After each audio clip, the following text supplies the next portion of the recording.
Welcome to Global Village Show. Thank you very much for joining us today. This is Ahmed Kasim, your host of Global Village Show.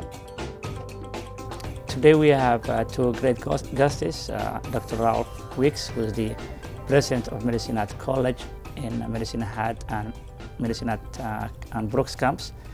And we have manager of Brooks Campus, Raj.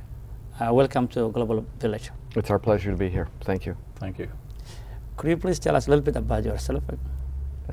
I came with my young family in the early 80s, and our intention was to stay, but for a short time. Here we are almost 30 years later. We obviously love the area and continue to stay here. Most of that time I worked at the college, and I was appointed president in January of 1995. So I've been with Medicine Hat College a substantial amount of years, and certainly in the area for even longer. You must be doing good then, I guess, from 95. Yeah, well, I like to think so. Yeah, Yes. that's good. What about Raj? I'm a native Albertan, born in Hanna, and very familiar with the community in eastern and southern Alberta. Moved to Brooks 7 years ago to accept the position as manager of the Brooks campus. I've been with Medicine Hat College for the last 7 years. In my background, I've been involved with a number of post-secondary institutions and in the field of agriculture also. Okay. Could you tell us, Doctor, a little bit about the history of Medicine Hat College as an institution? In the early 1960s, the local school board discussed the whole idea of advanced education and the idea of the establishment of a college. And that resulted in 1965 building the current, or at least opening Medicine Hat College. It opened in the facility of the local high school. It opened with, believe it or not, 97 students full-time and 11 part-time students. It grew, and in 1971 it was officially opened in the facility that we're currently housed in. It was opened by the Lieutenant Governor of the day, Grant McEwen, who over the years had been a strong advocate of education. In fact, McEwen University in Edmonton is named after Grant McEwen. The college continued to grow, and in 1979 we opened our campus in Brooks, and it was opened in the old hospital close to the Legion in Brooks, and it was there for a number of years. And Harry Viner, who was a local businessman, and at one point the mayor of Medicine Hat donated 26 hectares to Medicine Hat College, and we built our facility, which was opened in 1991. The facility in Brooks is a very attractive building. It certainly held its own over those ensuing years and continues to be a very active community hub in the community of Brooks. You want to add something, Raj? No, just to echo that, it's a great asset for the community. In 2002, we added residences, so there's a 32-bed, two-building residence there also for students. Oh, that's great for the community of Brooks. So how big the main campus is then? Well, the college continued to grow over the years, and in any one given year, the college serves approximately 9,000 students in a number of different capacities. We have a number of full-time credit programs. We have a full cadre of part-time general interest type programs. The community at large use our college as a community center in many different ways. So in any one given year, it's roughly over 9,000 participants, including our Conservatory of Music and Dance. We have a wide variety of offerings.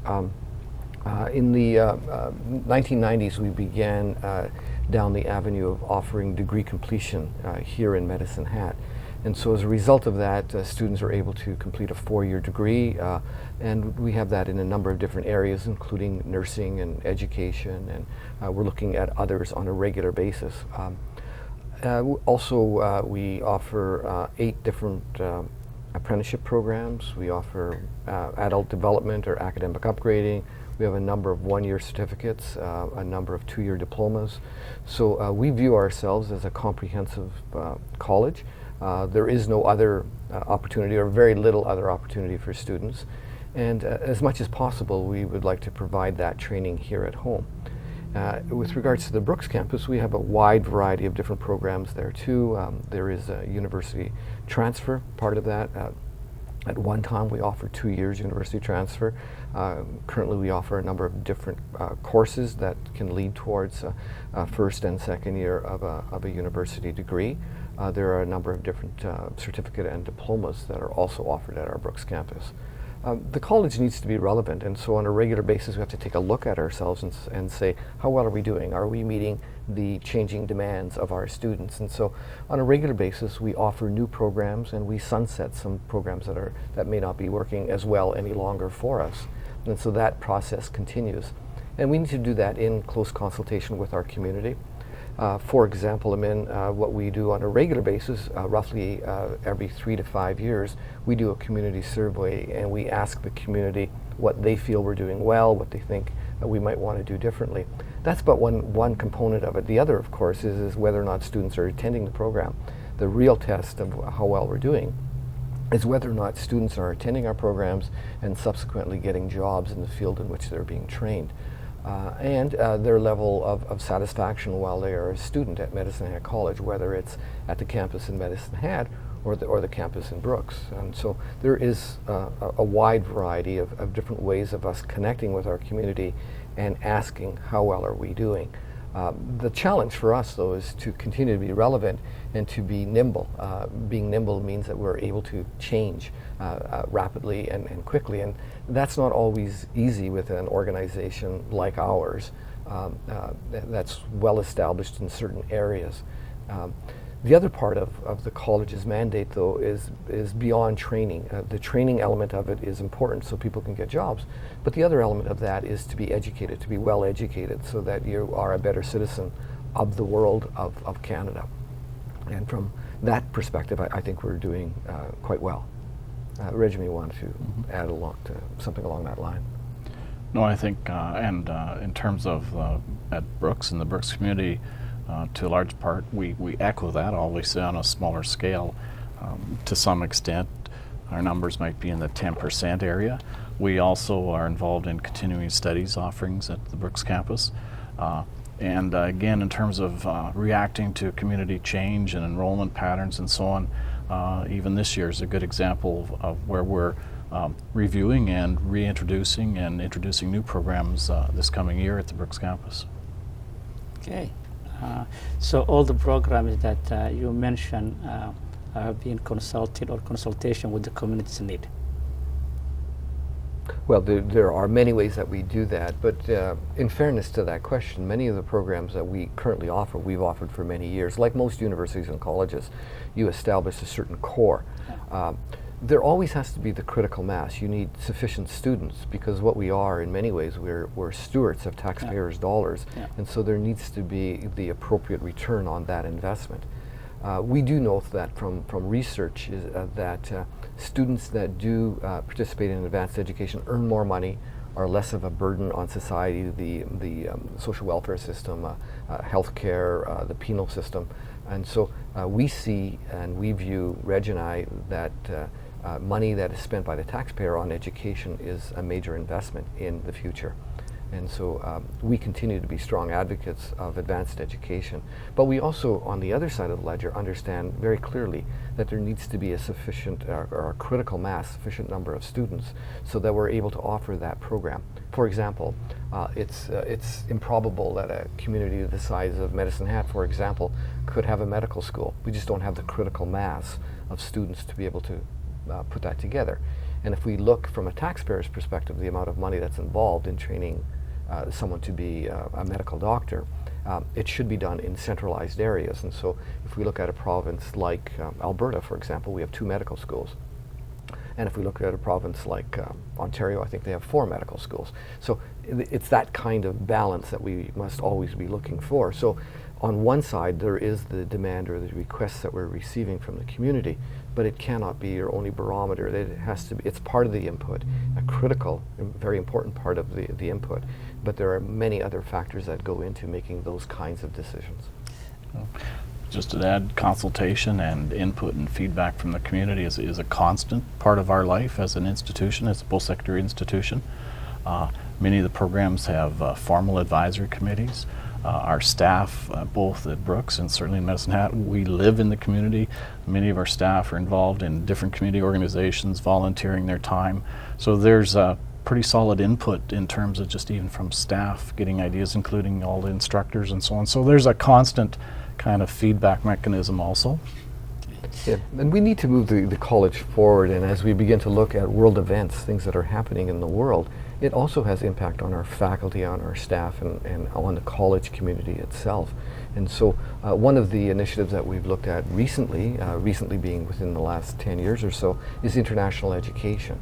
So we have a number of students from different countries on our campus, and I believe at last count, I think it was 63 different countries at one time or another were represented on our campus. You know, today we have students from China, Thailand, Finland, Mexico, Korea, Japan, and that has added a certain richness to our overall campus. They bring with them their own culture, and there's a richness, and in many of those cases they have a much longer, rich history than, say, a very young country like Canada. So it adds a lot to our college community. And they contribute in a very significant way. Is that what happens in the classroom? It's much more vibrant, much more real. And so, again, getting back to that question is that we must respond to all of those kinds of factors that are happening in the world, and we must be aware of them, and we try and integrate that into our curriculum. And recently, we've opened a campus in China. And so what we've done is we've taken our curriculum that we've put together and that we own, and we've translated it into Mandarin, and we've opened a campus in Qinhuangdao, which is fairly close to Beijing, and we train Chinese with Medicine Hat College curriculum. And so that when they graduate with a dual credential, one from the university in China, but also one from Medicine Hat College. So that type of innovation and that kind of forward thinking is critical for us to, again, to be relevant and nimble, relevant to the changing needs of our students. That's great innovation, and I could agree 100% that if we want to compete the 21st century, I think education has to be the fourth, supported by the Canadian government, whether it's a federal or provincial. That's the only way you can compete international market, competing in education. Someone watching the show and coming from overseas, a newcomer, has a credential from their home country. What would be the easiest process if they choose to continue their education further? Well, Canada is getting much better at it, and in many cases, before the immigrant comes to Canada, their credentials are being assessed, and that's relatively new in Canada, and I think that's important for us. Often what happens is people from other countries come with great credentials, but they're not able to communicate in the language of business or the language that is necessary here in Canada, which is English or French, depending on where you go in Canada. So a lot of what is necessary for them is to upgrade their English skills. And what Canada is beginning to do more and more is we're introducing the whole idea of teaching English in other countries, similar to what we're doing in China. But Medicine Hat College, along with most post-secondary colleges and universities, have what we refer to as prior learning assessment, PLA. And prior learning assessment is a process that's, for the most part, governed by the entire country, in many cases much of North America. And so we have a set of standards. And so we're able to assess someone coming out of Europe or Africa or Australia or whatever it might be, based on a certain set of criteria. Because we all know that a credential from another country may not be equivalent to what it might be in this country. Similarly, a credential from Canada may not be equivalent to a certain credential in another country. So there has to be the gelling of those two credentials to find what is appropriate. because none of us want to have an underqualified individual working at a job that they're much more qualified for. But the opposite is also true. We don't want a person that's underqualified doing and putting themselves and patients and clients in harm's way. So there has to be that vigilance, that ability to assess the value of that credential. The other part of it is and if you look at the medical profession, is there is upgrading that's available to international physicians that are coming to this country. So as opposed to starting at the bottom rung of the ladder, they're able to start at some other level, and then there is direct training that is necessary so that because each country has a certain cultural aspect of whatever it might be, whether it's engineering, law, medicine, and some of that culture needs to be available to foreign students coming to us. Canada has to recognize that our population cannot and will not sustain our lifestyle. We need immigration. Immigration is critical for the future success of our country. We know now that Alberta does not produce enough children for us to continue at our current level as opposed to any kind of growth. And so the Canadian government and the Alberta government have recognized this, and there are special initiatives. For example, although it might sound like a small thing, it's very important for us, is that if a student from a foreign country comes to Canada and studies for 2 years, then they're able to get an immediate work visa for 2 years. That's relatively new in Canada. That's only 2 years old now. And so that's important, and it allows us to attract students. The other thing that we have to be very cognizant of too is that not all foreign students want to live in Canada. Many want to go back to their own country, so they've come here for that international experience, but some do. For example, we recruit heavily students out of India. Most students out of India want to stay in Canada, but we find that more and more students from China want to return to their country. And so we have to have that diversity and that flexibility. But what your audience has to understand is that for us as a country to be successful, we have to welcome and encourage and support immigrants, because they're very important to the future success financially, socially, culturally of Canada. You want to add something? Well, not really. I just again would echo that, and the post-secondary institutions like Medicine Hat College work closely with the provincial and Ministry of Education, Advanced Education, and also with professional colleges and professional associations in terms of reviewing credentials and assessing individuals. And we take that very seriously in terms of assessing individuals, in terms of being fair to them and giving them honest opinions in terms of where their gaps are in their education and training also. Well, that's good. So this will lead me my question of diversity. As you mentioned, Canada will need immigrants for many years to come if we want to keep the growth of the economic of 21st century. There's no questions about. What, in your own opinion, are the advantage of a diverse community as opposed to one that is the tradition community? I have the advantage of traveling abroad on a regular basis. I visit many countries and do it on an annual basis. Usually I travel internationally 2 or 3 times each and every year. So it gives me a sense of what the world is all about. And from a very personal perspective, each time I return to Canada, I come back a richer, a stronger, a smarter person because of the experience I've had in other countries. Other countries have, because they don't have the wealth necessarily, or the resources, or the English skills, doesn't necessarily mean that they don't have a great deal to offer. There's a great deal of richness in cultures from other countries. And we have to recognize in Canada that we're approximately 200 years old. There are a lot of cultures out there that are 1,000 years old. And so they, over years, have come up with a certain richness and a certain beauty that is worth considering or even just standing back in awe of and taking a look at. So from my point of view, it's a very important part of what the world is all about.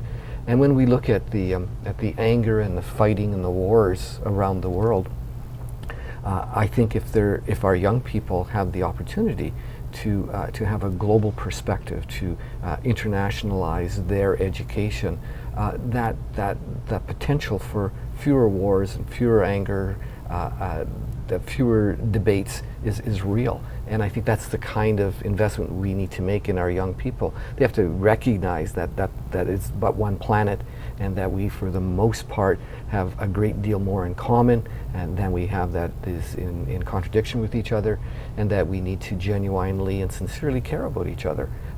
That's my personal perspective. I'm very proud from the point of view that Medicine Hat College has a very diverse curriculum now. When Reg and I started at the college, that was not the case. For the most part, we all looked alike, we all studied the same things, and there was very little debate or discussion from an international perspective. That has changed in a very significant way, and we are a much richer college community as a result of that. And that has also trickled out now into the community at large. And from that perspective, I think it's really important that we continue that trend and we continue to have that movement forward. And the way that we understand each other better is to spend more time together.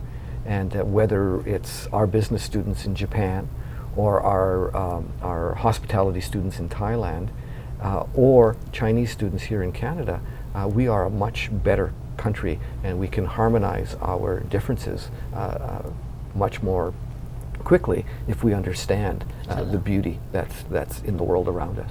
Mm-hmm. Yeah, and just again in our local small Brooks community, the Brooks campus, we're so fortunate to see that in terms of the students from a variety of countries in our classrooms. You walk into any classroom and it's exciting to see the different countries represented. And Medicine Hat College, just to echo and support what Ralph has been saying, is extremely supportive of that.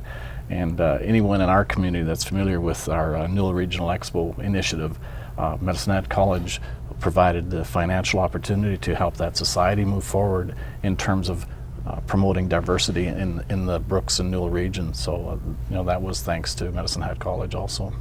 It's not to suggest that there are not inherent issues or problems with that kind of diversity. But from our perspective, that's not necessarily a bad thing.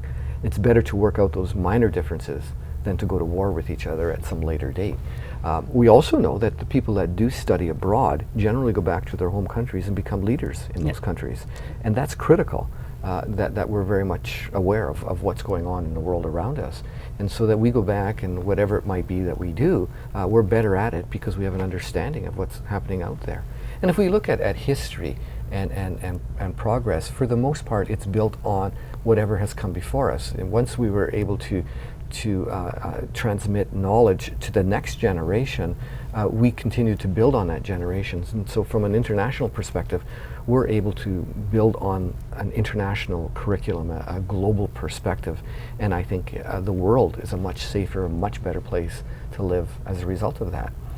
The differences that we have are growing pains, are adjustment pains, and but they're necessary in any environment. It's like bringing a new baby home. It does change the atmosphere with the older children in the house and the pets and all the rest of it. But at the end, it's such a wonderful addition, and there is a parallel in my mind anyway when I look at where the world is going, and what's happening in our province is really beneficial to where we're going as a country. No, that's true, Doctor. And I think speaking on the area that we live, city of Brooks, county of Newell, as Raj mentioned, it's a very diverse population. And sometimes I remember back then when I ran the city council in Brooks, one of my friend who happened to be also from Africa came to me and says, "You must be joking." I said, "Why?" He says, "You're not a black guy?" I said, "Oh, thanks for reminding me. I just don't remember that. But thanks for reminding me that I'm a black man." But that is not the case. The case is the issue of what you want to bring to the table for the community, that their vision of collectively as a human race, as the city we live, and what you have for the citizens of the area.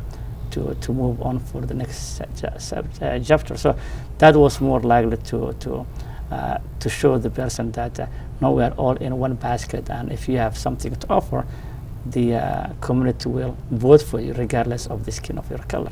And that's why today we have Lady Premier, I think, in our province, Madam Alison Redford. So things are changing to the positive way.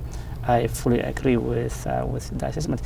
The question that I have is, apart from the diversity, is the ESL. As you very know that newcomers, when they come, the most difficult thing that they have is the ESL. And someone to have a communication with other people, whether English, which is this province is Anglophone, is the communication of English. What the vision of the college is for the ESL aspect?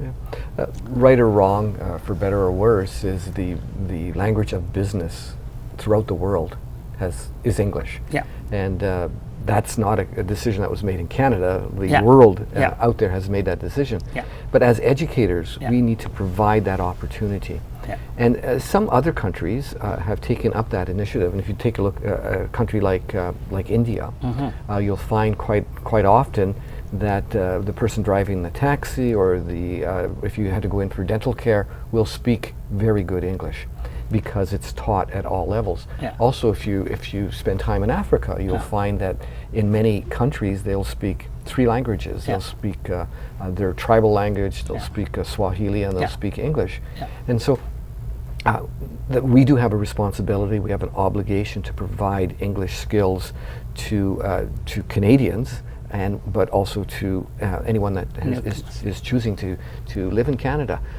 But it's well established when you sit down and you talk to a young person, regardless of where the country might be, is they'll come and test their English with a person like me, is because they recognize for them to advance, they need to have a level of proficiency in English. And so it's working out there. And what seems to be happening is, if you spend time in a country or a city like Tokyo, there are a number of English schools, because as prosperous as Japan is, they didn't promote the speaking of English, but they've recognized it in the last 20 years, and so there are more and more young people speaking English now in Japan than historically was the case. So from the college's perspective, we offer English as a second language, and roughly I think we have at any given time anywhere from about 100 to 200 students that would partake in that kind of program. It's an important part of what we offer. We also offer upgrading because whether it's a new Canadian or a native Canadian, they've lost their skill if they've been out of school for a long period of time. So what we offer is adult development or academic upgrading. And so students will come to us, we'll assess their current level, and then we'll try and develop a program for their specific needs over a period of time. And at some point then they're able to graduate with the equivalency of a grade 12 diploma. And that's worked very well in Brooks since the day we opened, and it continues to work in both of our campuses. Again, it's one element of what the college does. Is Medicine Hat College's average age of a student is 27. And we do also know that the participation rate of adults in post-secondary education in our region is a very low number. Alberta, because of, we claim it's because of there's jobs available, not as many people go to post-secondary as they do in other provinces. And as a result of that is that we're finding that more and more students, when there is a slump in the economy or they get at a point in their careers or their lives, they recognize that maybe they need to go back to college, because most people recognize that there's a direct parallel with the amount of money that you're able to earn and the amount of education that you have. So we're finding that more and more students are coming at a later age. Well, that's the conclusion of our show today. Thank you very much for both Dr. Ralph and Reg for coming, and great to have you. And we hope to see you next time as a guest with Global Village Show. It was our pleasure. Thank you. Thank you. Yeah, this was the conclusion of Global Village Show, and we are very great to have both our guests today. Until then, we hope to see you, and we hope you to join us our next segment. Until then, have a great day.